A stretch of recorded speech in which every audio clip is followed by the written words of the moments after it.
Leafs have just won the 1967 Stanley Cup. This is the last time the Leafs will do that to date. It's 2024, October. Haven't won it since.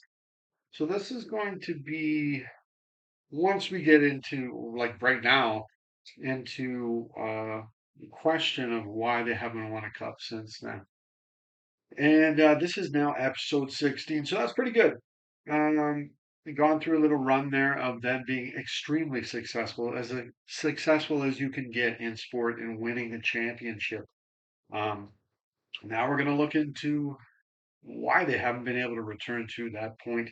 And the very first thing that they did, or the first thing I'm going to talk about, um, after winning the 1967 Stanley Cup, and this was only 13 days later, so just under 2 weeks after that, on May the 15th, 1967, the Toronto Maple Leafs, Punch Imlach, still the general manager, he worked out a deal with Milt Schmidt of the Boston Bruins. The Leafs sent Eddie Shack to the Bruins for Murray Oliver and cash. Um, so we're going to look into that trade, look into these two players, very different players. Um, in my opinion, everyone has their own on anything in life, but my opinion on what they should have done uh, or should not have done in this trade. Um, Now, in addition, as well, Milt Schmidt on this very same day, he was working overtime. He made a spectacular trade as well with the Chicago Blackhawks that picked him up, Phil Esposito from the Hawks.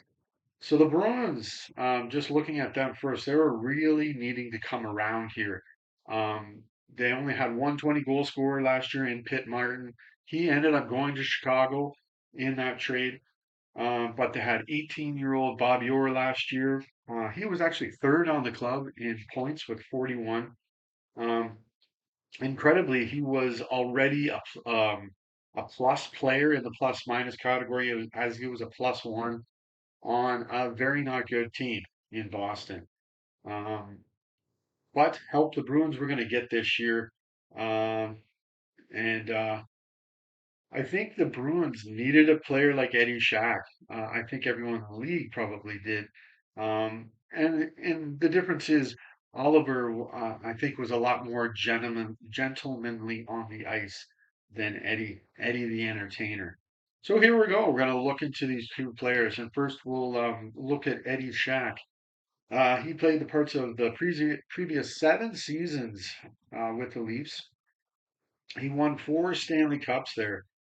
Before Toronto, he actually had played 3 seasons with the New York Rangers as well. Um, Shaq, by this point in his career, he had played 560 games with 106 goals, 113 assists for 219 points. And he also had 819 penalty minutes. Shaq was kind of the penalty minute king for the Leafs back in the 60s.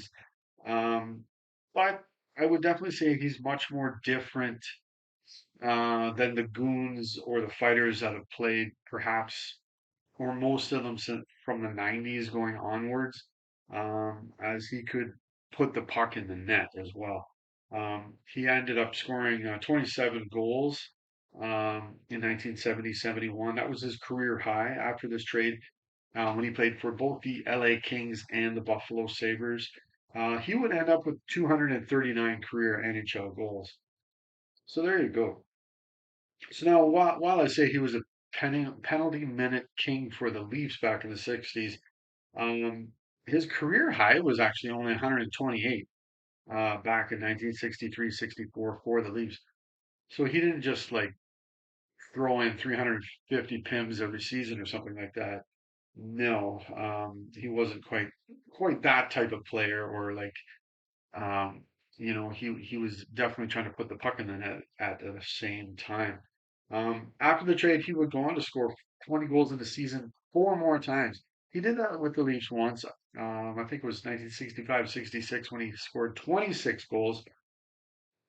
And then at the time of the trade, Eddie was 30 years old, but he still had definitely games left in the tank.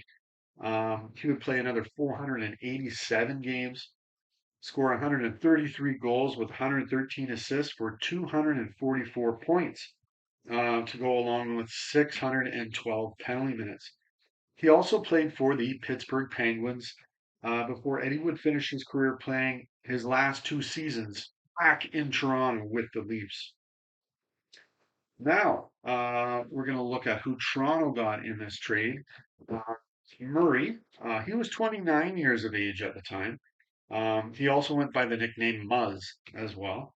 Murray, by this point, had played 530 games with 147 goals. Just to let you know, it doesn't matter, but he did only score nine the previous season, I think in 65 games for the Bruins. Um, as well, he had 246 assists for 393 points. Murray ended up playing three seasons in Toronto before being shipped off to the Minnesota North Stars, where he ended the rest of his career and played quite well there. He would go on to play another 597 games, score 127 goals with 208 assists for 335 points. He ended up scoring a career high 27 goals for the North Stars back in 1970-72. And then, as well, after his playing days, he became an assistant coach for the North Stars for parts of 8 seasons. That was 1978 through 86. And he even was a head coach for the North Stars, a part of one season, 1982-83, where he had a 17 12 and 7 record, not too bad. So Murray definitely got into coaching after his playing days. Now, personally, and after seeing games after this trade, so this helps or is a definite big ingredient into why I feel this way. I feel this trade should not be made. I feel the Leafs need to keep Eddie Shack. There is something that Shaq brings to the team that is definitely lost due to this trade.